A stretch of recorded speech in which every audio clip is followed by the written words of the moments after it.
Grabe ang panghitabo karon sa Iran, mga idol. Ang nangyayari sa ngayon sa Iran, idol. Kaya kasi nagalit ang US, mga idol.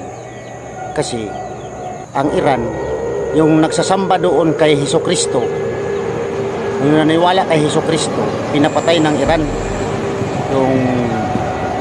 yung presidente doon. Kaya ang mga tao doon sobrang galit na sa ang gobyerno nila doon, kasi hindi sila malaya, mga idol. Kasi yung iba nga na naniwala ng kang Hesukristo, mga idol, doon na nagsamba sila sa mga tunnel sa ilalim ng lupa. Doon na sila nagtatago sila kung magsamba sila kang Hesukristo, mga idol. Kaya ang Iran, ang mga tao doon, nagrally sila, mga idol, people's power, para matanggal talaga nila ang presidente sa Iran. Kaya ang nangyari, habang nagrally sila, mga idol, tinutumba sila ng mga Iranian na mga sundalo. Kasi inutos ng presidente nila doon. Kaya kawa-awa ang mga tao doon, mga idol, yung mga kapatid natin ng mga Kristiyanos, kasi pinapatay nila, mga idol. Kasi ang gusto nila, ang reliyon doon, isa lang talaga. Kung anong reliyon doon, isa lang ang reliyon doon na hindi na naniwala kay Hesukristo. Kaya kung alam nila kung Kristiyanos ka, pinapatay ka talaga nila.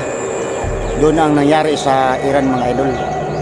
Kaya umabot ang mga tao, umabot ang pinatay doon na 36,000 ang namatay doon. Hindi pa nalaman, mga idol. Ang iba kasi nakalibing doon sa bilibing, yung iba sa lupa, mga missing ang iba. Kaya matindi talaga ang ugali yung presidente na yun. Kasi hindi pwede na ang tao na kung anong sinasamba niya na Panginoon, kung si Hesukristo, wag mong silang pakialaman.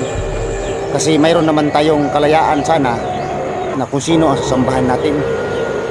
Kasi kung naniwala tayo kay Hesukristo, at talaga si Hesukristo naman talaga ang ligtas sa atin sa ating mga kasalanan.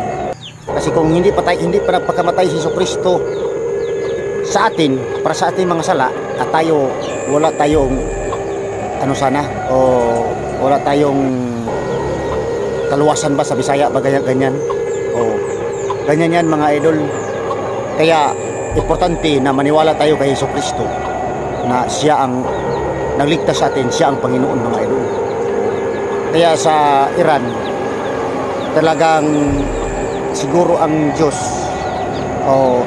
talagang kung sa Bisaya pa tugot na ng Diyos niya nga ang presidente sa Iran nga mamatay, kay lain ang pagkaayo ang niyang gibuhat, sobra na pagkaayo, kay gipugnan na niya ang mga tao nga dili na po musamba sa kang Hesukristo.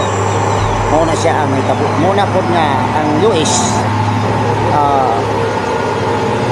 nasuko po siya, naluoy po siya sa mga tao po dito, mga idol. Ang US kay ipagpatay naman po. Itong ipabalaan sa US na itigil na ang pagpamatay sa mga tao na rally. Hindi naman sila nakinig yung Iran, presidente ng Iran, pinapatay pa rin yung mga tao na raming tinutumban niya na nag-rally. Ayun, binusob ni US Donald Trump. Yan nangyari, patay talaga siya. Kaya ganyan din, mga idol, kung isa kang presidente, dapat hayaan mo ang tao kung sino ang sasambahin niya. Wag mong pipigilan na kung sinong sasambahin niya. Kasi likha sa atin ang Panginoon naman talaga. Kasi itong hangin na labas-pasok sa ating mga ilong, yun ang malaking utang na loob natin sa Panginoon.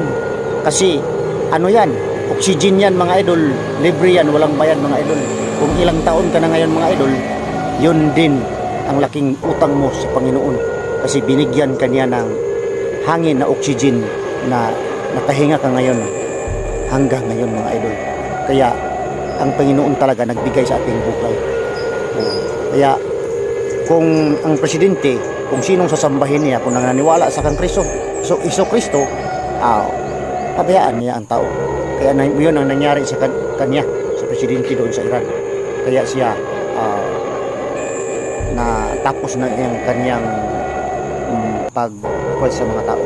Mahirapan na ang mga tao doon kasi maraming mga Kristiyanos doon mga idol, nagtatago lang sila ng samba ng idol sa Panginoon, ang Iso Kristo.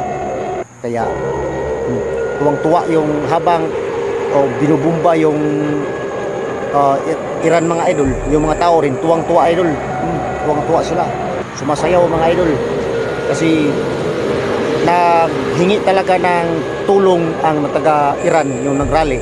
Naghingi sila ng tulong sa US na tulungan sila kasi maubos na sila mga idol. Tinutumba sila ng presidente ng Iran kasi kung nagrally sila at tinutumba sila mga idol.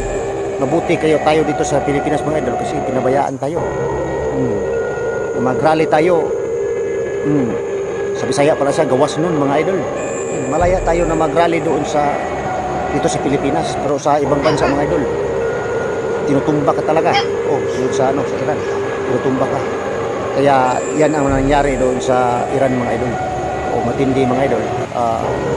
Na sa Bisaya pala siya, na kung kasubo nga namatay ang presidente, pumunta po na siyang binhatan mga idol. Nagali ang mga tao kasi na gusto sa iyang mga kamalaod mga idol. Kaya sobrang higpit ang presidente sa Iran mga idol. Kaya sige mga idol, sa sunod ng vlog mga idol, abangan ninyo ang sunod akong video kay atong sundan ang pangyayari sa Iran mga idol.